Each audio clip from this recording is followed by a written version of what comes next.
दोस्तों, हमारे इस संसार के पालनकर्ता भगवान विष्णु को माना जाता है और आप ये जानते ही होंगे कि श्री कृष्ण को भगवान विष्णु जी का अवतार माना जाता है। लेकिन आपको ये बात नहीं पता होगी कि हमारे इस संसार को चलाने वाले श्री कृष्ण जी की मृत्यु कैसे हुई। तो चलिए दोस्तों, हम आपको बताते हैं हमारे इस खास वीडियो के जरिए। दोस्तों, इस रहस्य को जानने के लिए हमें थोड़ा पीछे की ओर जाना पड़ेगा, क्योंकि ये गाथा महाभारत काल की है, जब दुर्योधन के सहित उसके 99 भाइयों का पांडवों द्वारा वध किया गया था।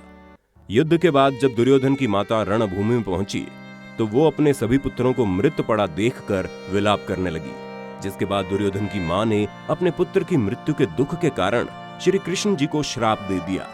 उन्होंने श्री कृष्ण जी को श्राप में कहा कि 36 वर्ष के बाद उनका और उनके पूरे कुल का सर्वनाश हो जाएगा और इसके साथ ही श्री कृष्ण जी की द्वारका नगरी भी अस्त व्यस्त हो जाएगी।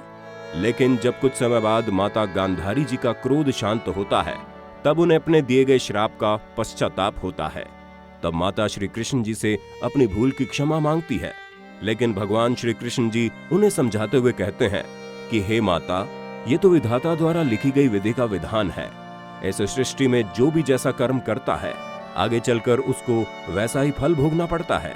और श्री कृष्ण जी माता को समझाते हैं कि आप इसका शौक मत कीजिए, क्योंकि जब भी मेरे कुल का सर्वनाश होने का समय आएगा तो सबसे पहले शुरुआत मुझसे ही की जाएगी। लेकिन जब महाभारत का युद्ध खत्म हुए 36 साल बीत गए, तब भगवान श्री कृष्ण जी के वंश का काफी शक्तिशाली और बलवान बन चुके थे, जिसके कारण उन सभी में अहंकार आ गया था।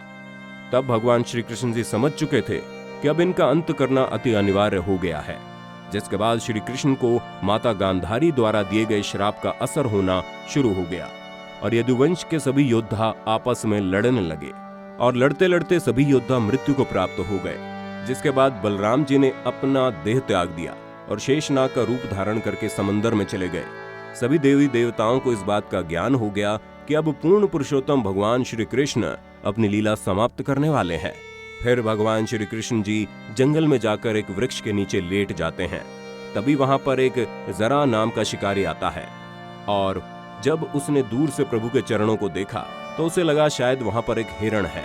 हिरण समझते हुए उसने तीर चलाया और वो तीर प्रभु के चरणों में जा लगा। जब उसने पास जाकर देखा कि तीर किसी हिरण को नहीं बल्कि श्री कृष्ण को लगा है, तब वो रोने लगा, प्रभु से अपने अपराध के लिए क्षमा मांगने लगा। तब श्री कृष्ण ने उन्हें बताया कि जरा तुम मेरे राम अवतार के समय में बाली थे और तब मैंने तुम्हें छुपकर धोखे से तीर से मारा था और तभी से मुझ पर तीर मारने का आरोप लगा हुआ था। लेकिन आज तुम्हारे द्वारा तीर चलाने के कारण मैं मुक्त हो गया। और ये बात कहकर भगवान ने जरा को गले से लगाया, जिसके बाद भगवान श्री कृष्ण जी ने अपने प्राण त्याग दिए।